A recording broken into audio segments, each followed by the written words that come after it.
sad part of the MBBS is that 90% of the students complete their MBBS, and at the end of the MBBS we don't even know how to look at a chest X-ray. So guys, in this lecture, okay, we will understand what all minute details we have to look in a chest X-ray, so that while we are dealing with the patients in the emergency or in the OT or as post interns, okay, we will be able to make these subtle diagnoses. We will be able to pick up pneumonias. We will be able to pick up pneumothorax, right? So guys, let us begin. Let us begin. So, guys, you must have studied about the report of the radiology, right? Bilateral lung fields are clear, bilateral costophrenic angles are clear, cardiac size is normal. Okay, so first we will study what all things do we have to look in a chest X-ray. What all things do we have to look at a chest X-ray, right? Talking about the most important thing. The most important thing is that we have to look at the lung fields. We have to look at the lung fields, right? Now, guys, every one of you will look at the lung fields. Every one of you will look at the lung fields. But I will tell you that there are few hidden areas in the lung. There are few hidden areas in the lung which many of the students will ignore. And even as radiologists, okay, as radiologists, we can ignore these hidden areas of the lung. And this can also come as an MCQ. So these hidden areas of the lung, these include apex of the lung, apex of the lung. Then we have bilateral hilum, bilateral hilum. The third we have the retrocardiac area, retrocardiac area. And the fourth hidden area of the lung that we don't have to ignore, is your area below the dome of diaphragm, right? So these are the hidden areas of the lung that we have to look while we are talking about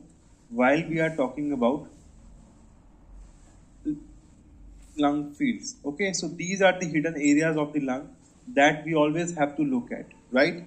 Now, guys, the second thing that we have to look at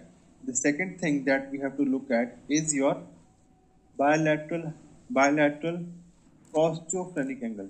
Okay, then we have to look at bilateral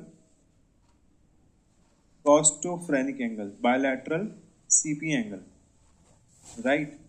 So, guys, when the CP angles will be blunted, okay, when the CP angles will be blunted, okay, you will think of two conditions. One is pleural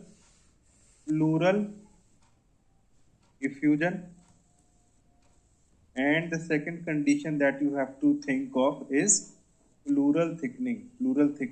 Okay, so in order to rule out these conditions, pleural thickening and pleural effusion, we will look at the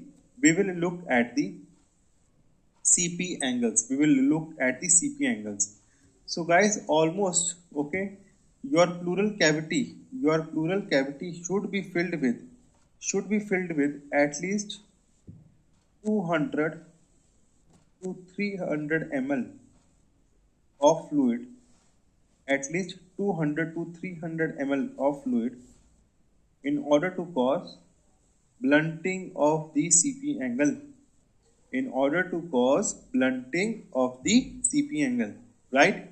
So, guys, we have looked at the lung fields. We have looked at the hidden areas of the lung. Okay, we have looked at the bilateral costophrenic angle. Bilateral costophrenic angle, right? Now, guys, the third thing that we have to look at while while doing while looking at a chest X-ray is your cardiac size. Is your cardiac size. Okay. So when the Okay, when the size of the heart is more than 50% of the diameter of the chest of the thorax, okay, then we are going to call that the patient is having a cardiomegaly, the patient is having cardiomegaly, right? For example, if these are your lung fields, if these are your lung fields, this is your heart, what you will do, what you will do, you will you will measure the distance of the heart, you will measure the distance of the thorax, okay, and you will divide both of these, you will divide x by y. So if x by y is more than 50%, then guys you will say that the patient is having cardiomegaly, you will say that the patient is having cardiomegaly, right? So guys, there are few exceptions when you will ignore the cardiothoracic ratio, right? The first exception is when the X-ray has been taken in mid inspiratory view. When the X-ray has been taken in mid inspiratory view. Okay, so guys, what is this mid inspiratory view? Whenever we are getting an X-ray done, okay, the radiographer who is taking our X-ray, what he will do, he will ask you to take a deep breath. Okay, he will ask you to take a deep breath, and at that point of time, you will click an X-ray, right? But if you are not following the instructions of the radiographer very properly, then the X-ray that you will get is your mid-inspiratory view or mid-expiratory view. Mid-inspiratory view or expiratory view, right? So how you will look, how you will look whether you are getting a mid-inspiratory view or mid full inspiratory view, how you will look at that, okay? So guys, you will look at the you will look at the number of anterior ribs, you will look at the number of anterior ribs. If the number of anterior ribs are more than 5, more than 5, it means that the X-ray has been taken in full inspiration. The X-ray has been taken in full inspiration.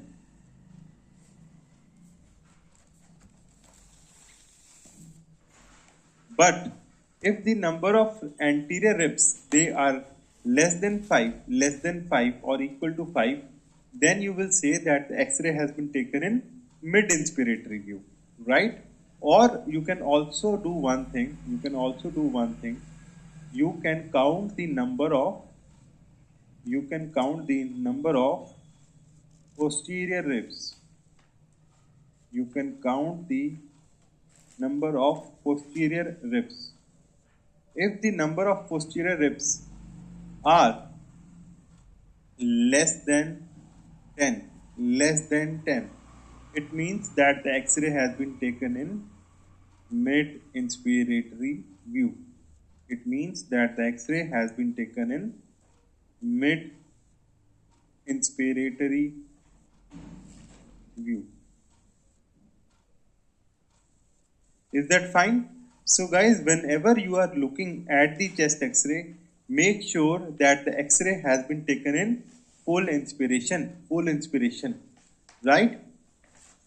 So guys, we should know when we will take an X-ray in expiratory view. What is the condition? What is the condition when we are going to take an X-ray in the expiratory view? When are we going to acquire the X-ray in expiratory view? The condition The condition is pneumothorax. Pneumothorax, we will take the X-ray in expiratory view. Is that fine? Is that fine? We have looked at the lung fields, we have looked at the CP angle, we have looked at the cardiac size. We have looked at the cardiac size. Now we are going to look at the hilum of the lung. Hilum of the lung. Always remember that your left hilum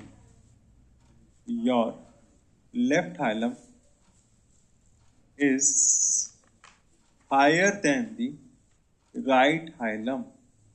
Left hilum is higher than the right hilum. This is the normal position of the hilum in both the lungs. But if there is some collapse of the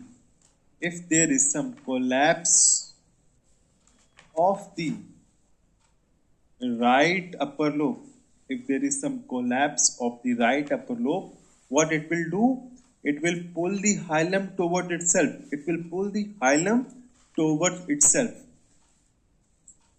Okay, in that condition you will see that your right hilum will be higher than the left hilum. In that condition you will see that your right hilum will be higher than the left hilum.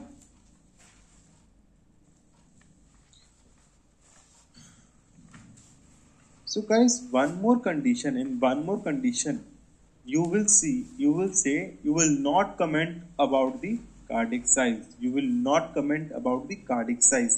One is mid-inspiratory view, because the X-ray has not been taken in full inspiration.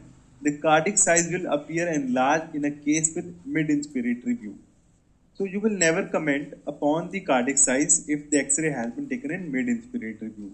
And the second condition is when the X-ray has been taken in AP view. When the X-ray has been taken in AP view, you will not comment upon the cardiac size.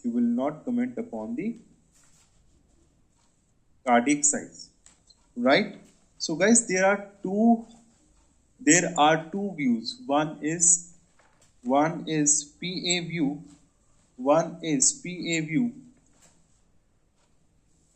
And the other is AP view of an X-ray.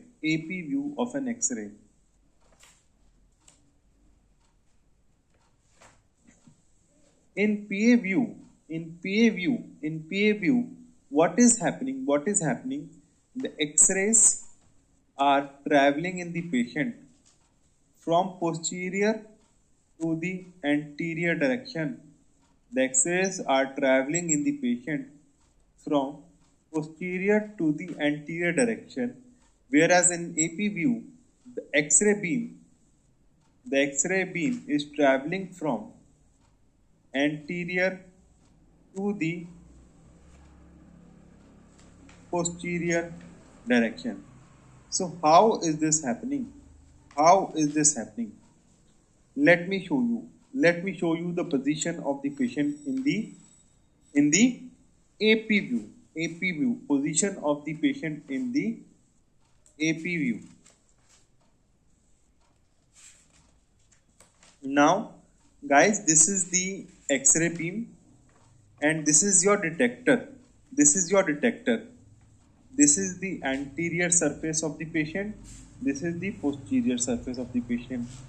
Now X-rays are traveling from anterior to the posterior surface of the patient. X-rays are traveling from anterior to the posterior surface of the patient. In this case you will see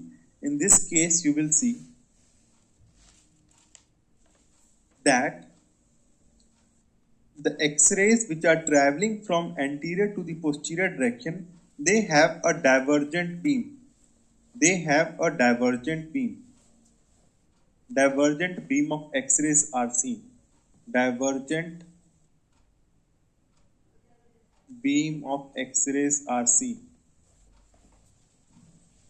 Now what happens when this divergent beam of X-rays are produced in the AP view? Imagine this is your heart in your chest, and a divergent beam is traveling like this. A divergent beam is traveling like this. When the divergent beam travels like this, the heart produces an enlarged shadow. The heart will produce an enlarged shadow, right? An enlarged shadow, and this will result in cardiomegaly. An AP view will result in cardiomegaly because a divergent beam of X-rays are produced. A divergent beam of X-rays are produced, right? But if we take a PA view of the patient, you will see that the X-ray beam that is produced in PA view, it is a parallel beam. It is a parallel beam. Now, students, you are going to ask me, sir, how is the same X-ray tube producing a parallel beam in AP view, a parallel beam in PA view, and a divergent beam in AP view? The answer to this question is that in PA view, the film to the focal distance is large, very large, that is 180 centimeter. When the film focal distance is this much, 180 centimeter, it results in a parallel beam of X-rays. But in case of AP view, you will see that the film focal distance, it is less than 100 centimeter. When the distance is less, when the distance is less, it results in a divergent beam of X-ray. It results in a divergent beam of X-ray. Right?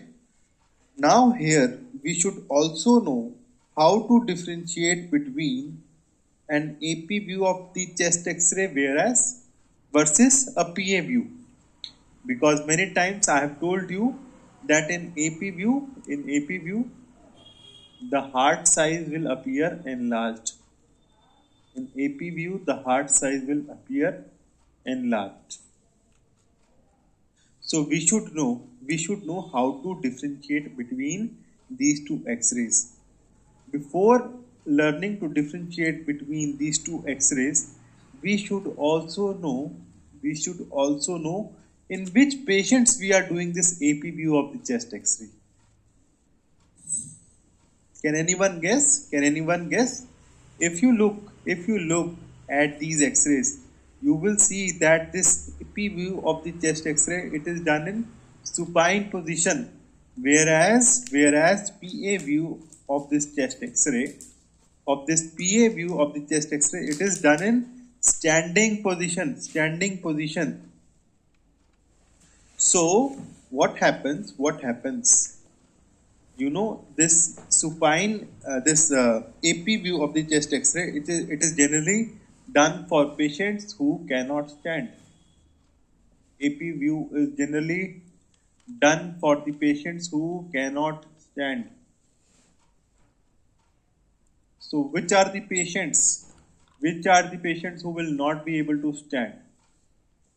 Any patient with history of trauma, right? He will not be able to stand. Then any patient who is admitted in the ICU, he will not be able to stand, right? So these are few cases in which you will do an AP view of the chest X-ray and not PA view. And the disadvantage is that you will see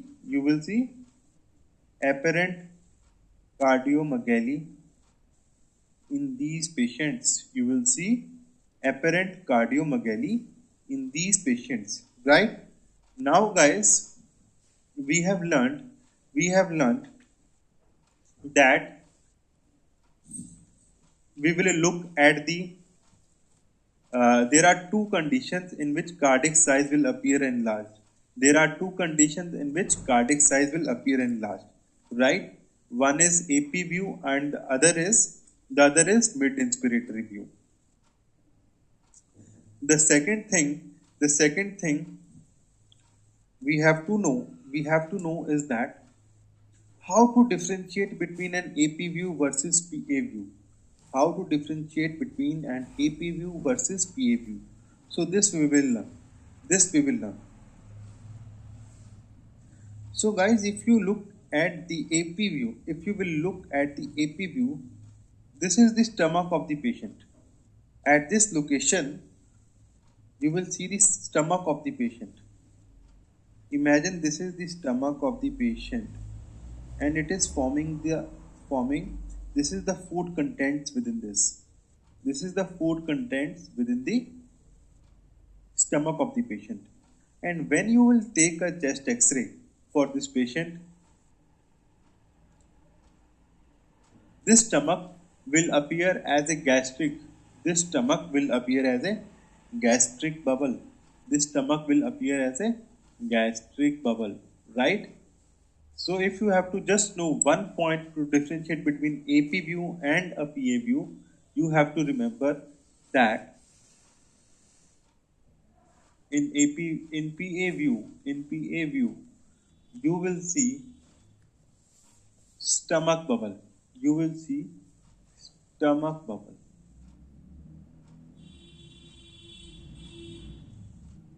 right? If you look at the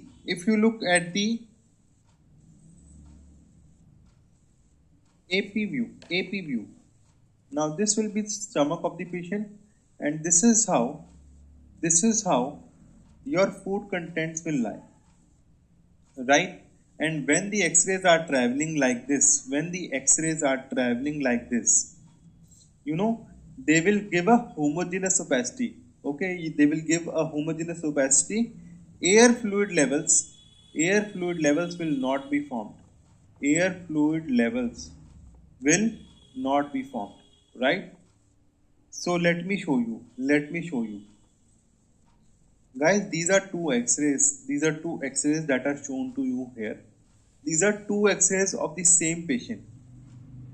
Now we have to know which one of the following X-ray is a AP view. So I told you always look at the gastric bubble. So guys, in this X-ray we can see that gastric bubble is present in X-ray B. That is why this X-ray is a PA view. And if we look at the first X-ray, we will see that gastric bubble it is absent. And we can also see one more point. We will see that in the X-ray A, your cardiac size, in the X-ray A, we will see that your cardiac size is enlarged. And this is apparent cardiomegaly.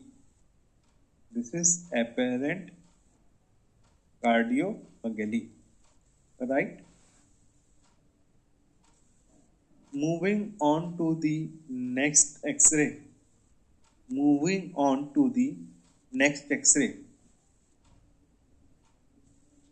So guys, what is happening in this X-ray? What is the difference between X-ray A and X-ray B? In X-ray B, we will see that the cardiac size appears enlarged. Why is this cardiac size appears enlarged? Students, I told you to look at the number of anterior ribs. I told you to look at the number of anterior ribs. So this is rib 1, 2, 3, 4, 5. So in the first X-ray we see that the number of anterior ribs, they are less than 5. It means that this X-ray has been taken in mid inspiratory view. That is why this X-ray is a mid inspiratory view, and we will see apparent cardiomegaly in the X-ray B. Whereas in the X-ray A you will see that this is your first, second, third, fourth, fifth, sixth, seventh. Right? The number of anterior ribs are more than 5. That is why this X-ray is that is why this X-ray we can say has been taken in full inspiration. That is how we are going to say that this X-ray has been taken in full inspiration. Is that right? Is that right?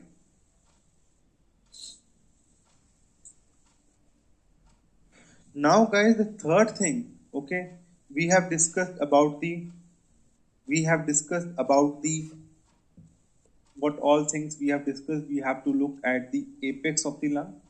We have to look at the apex of the lung. We have to look at the hilum of the lung.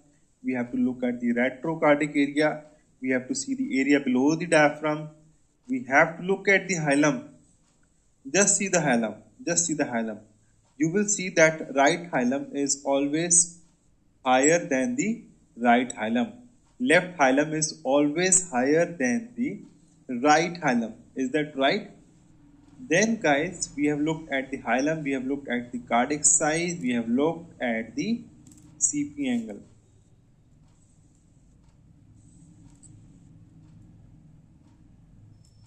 Now another thing that we have to look at an X-ray,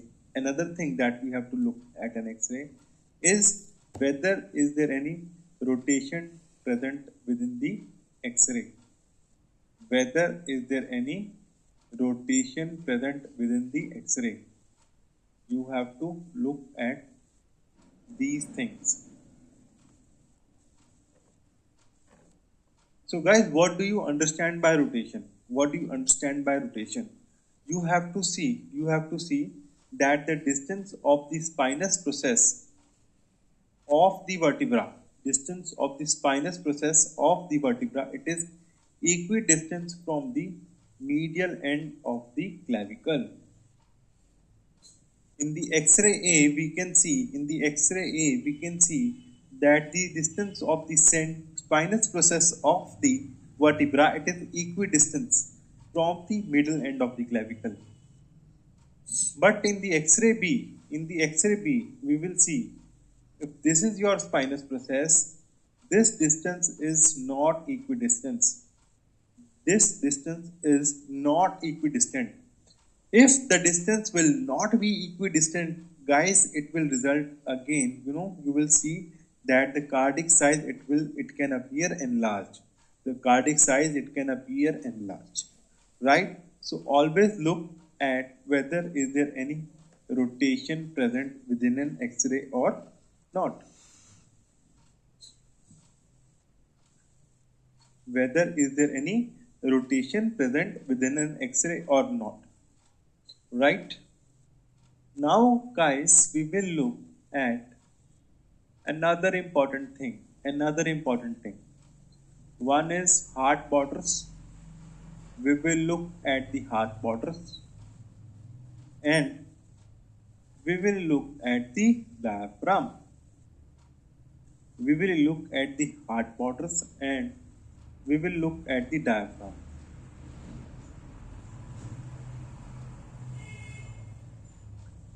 In a normal patient, you will see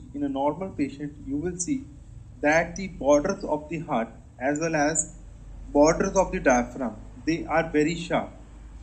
This is a normal X-ray, right? In this normal X-ray, we can see that the borders of the heart, the borders of the diaphragm, they are very sharp. They are very sharp. Now look at the now look at the now look at this X-ray. Now look at this X-ray. What is the problem with this X-ray? In this X-ray we can see that your left dome of diaphragm is not very well visualized. Left dome of diaphragm is not very well visualized. It means that there is some consolidation in the left lower part of the lung. There is some consolidation in the left lower part of the lung. So guys, what is the message? What is the message? We have to look at the borders of the heart, and borders of the diaphragm very carefully. If these are not visible, then we are going to suspect that there is some patchy consolidation. There is some patchy consolidation.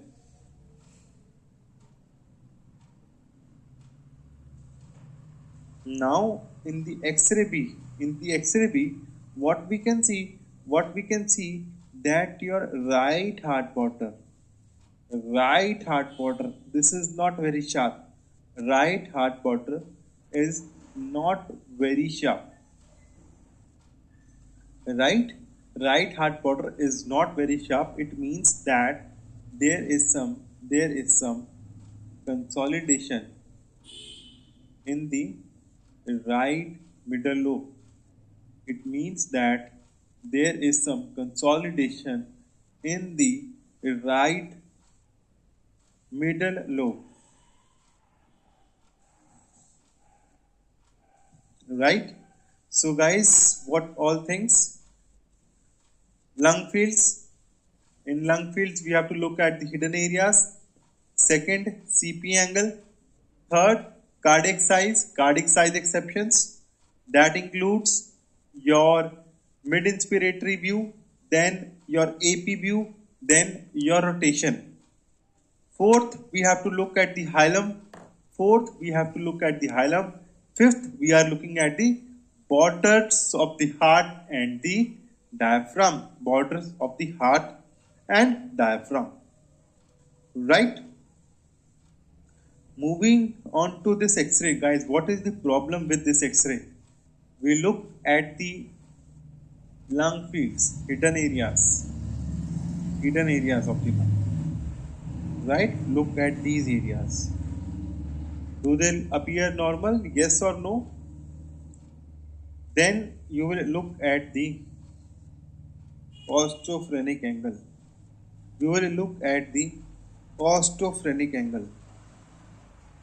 Then you are going to look at the hilum. Is this hilum forming a V or not? This V, it is formed by the pulmonary artery and superior pulmonary vein. It is formed by the pulmonary artery and superior pulmonary vein. So you have to see whether this V is forming or not. In this X-ray, V is formed very well. Then we have to look at the problem with this X-ray is that if you look at the retrocardiac area, you will see that the dome of diaphragm on left side, it is not visible. Dome of diaphragm is not visible. Look at this normal X-ray of this patient. You will see that the left dome of diaphragm is very well visualized. But in this case, we can see that the left dome of diaphragm, it is not very well visualized. It means that there is some consolidation in the. It means that there is some consolidation in the left lower lobe. It means that there is some consolidation in the left lower lobe.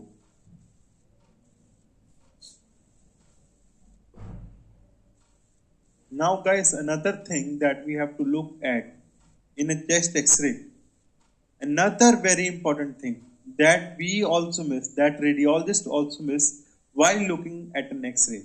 Can anyone guess what is that? What is that last thing that we have to look in an x-ray that we are going to study today? It is your bones. It is your bones.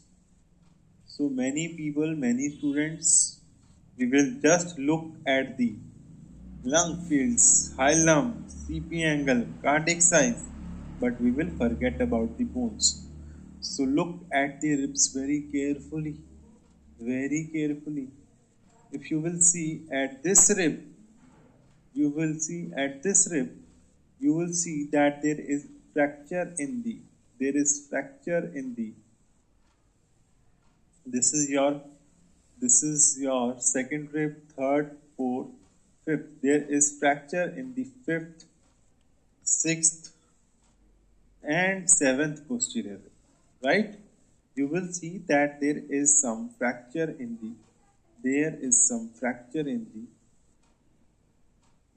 first, there is some fracture in the right ribs, right posterior ribs. And many a times, guys, we can also find bone tumors. Bone tumors can also be seen. Okay, lesions of the rib can be seen. Fractures are very frequently missed. So while you are putting down a chest X-ray, never forget to look at the bones. So if you follow these things, guys, if you follow these things, you will be able to identify most of the pathologies. Most of the pathologies. In the second class of the chest X-ray, I will show you few X-rays, few spotters, and what we will do in that X-ray. What we will do in that class, we will try to apply all these principles, and we will see whether we are able to apply the principles that we have learned today. So thank you guys. Meet you in the next lecture.